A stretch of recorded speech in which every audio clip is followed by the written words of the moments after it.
फाल्गुन मास कृष्ण पक्ष की विजया एकादशी का महात्म्य। एक समय धर्मराज युधिष्ठिर ने भगवान श्री कृष्ण से पूछा कि वासुदेव, फाल्गुन के कृष्ण पक्ष में किस नाम की एकादशी होती है, कृपा करके बताइए। तब भगवान श्री कृष्ण बोले, युधिष्ठिर, एक बार नारद जी ने कमल के आसन पर विराजमान होने वाले ब्रह्मा जी से प्रश्न किया कि सुरश्रेष्ठ, फाल्गुन के कृष्ण पक्ष में जो विजया नाम की एकादशी होती है, कृपया उसके पुण्य का वर्णन कीजिए। तब ब्रह्मा जी ने कहा कि नारद, सुनो, मैं एक उत्तम कथा सुनाता हूँ जो पापों का अपहरण करने वाली है। यह व्रत बहुत ही प्राचीन, पवित्र और पापनाशक है। यह विजया नाम की एकादशी राजाओं को विजय प्रदान करती है, इसमें तनिक भी संदेह नहीं है। पूर्व काल की बात है। भगवान श्री रामचंद्र जी 14 वर्षों के लिए वन में गए और वहां पंचवटी में सीता तथा लक्ष्मण के साथ रहने लगे। वहां रहते समय रावण ने चपलतावश विजयात्मा श्री राम की तपस्विनी पत्नी सीता को हर लिया। उस दुख से श्री राम व्याकुल हो उठे।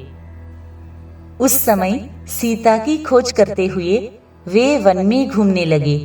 कुछ दूर जाने पर उन्हें जटायु मिले, जिनकी आयु समाप्त हो चुकी थी। इसके बाद उन्होंने वन के भीतर कबंध नामक राक्षस का वध किया। फिर सुग्रीव के साथ उनकी मित्रता हुई। तत्पश्चात श्री राम के लिए वानरों की सेना एकत्रित हुई। हनुमान जी ने लंका के उद्यान में जाकर सीता जी का दर्शन किया और उन्हें श्री राम की चिन्ह स्वरूप मुद्रिका प्रदान की। यह उन्होंने महान पुरुषार्थ का काम किया था।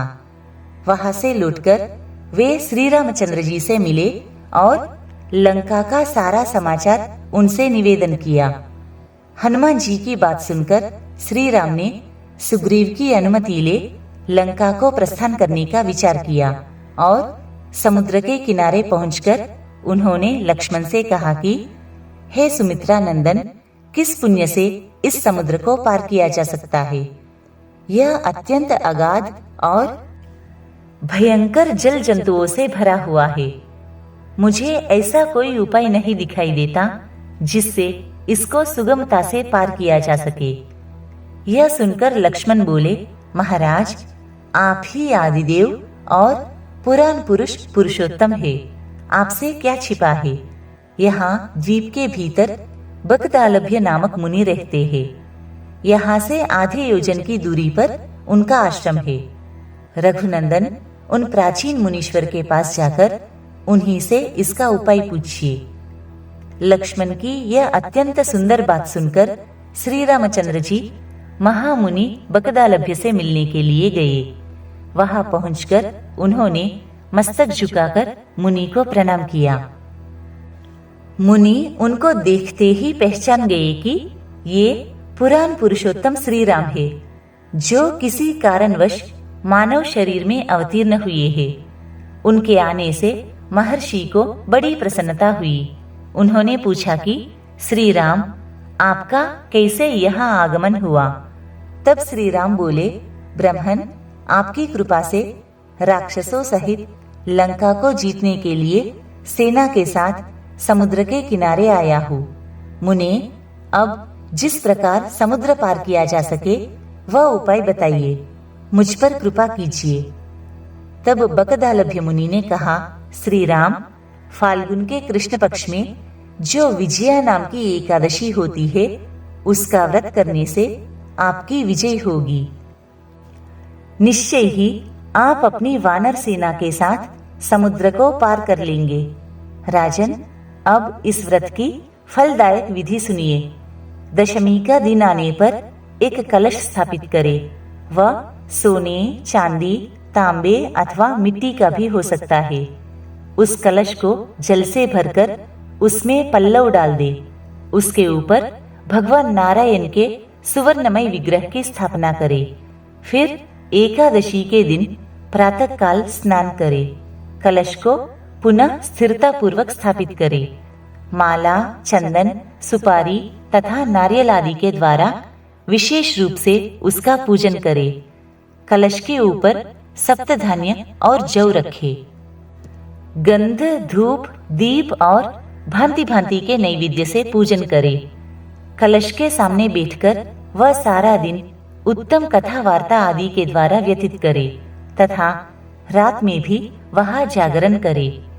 अखंड व्रत की सिद्धि के लिए घी का दीपक जलाए।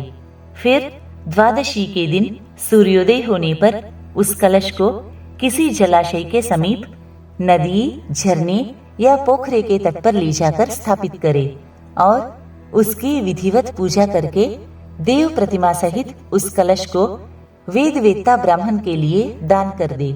महाराज, कलश के साथ ही और भी बड़े बड़े दान देने चाहिए। श्री राम, आप अपने युद्धपतियों के साथ इसी विधि से प्रयत्न पूर्वक विजया का व्रत कीजिए, इससे आपकी विजय होगी। ब्रह्मा जी कहते हैं, नारद, यह सुनकर श्री रामचंद्र जी ने मुनि के कथनानुसार उस समय विजया एकादशी का व्रत किया। उस व्रत के करने से श्री रामचंद्र जी विजयी हुए। उन्होंने संग्राम में रावण को मारा, लंका पर विजय पाई और सीता को प्राप्त किया।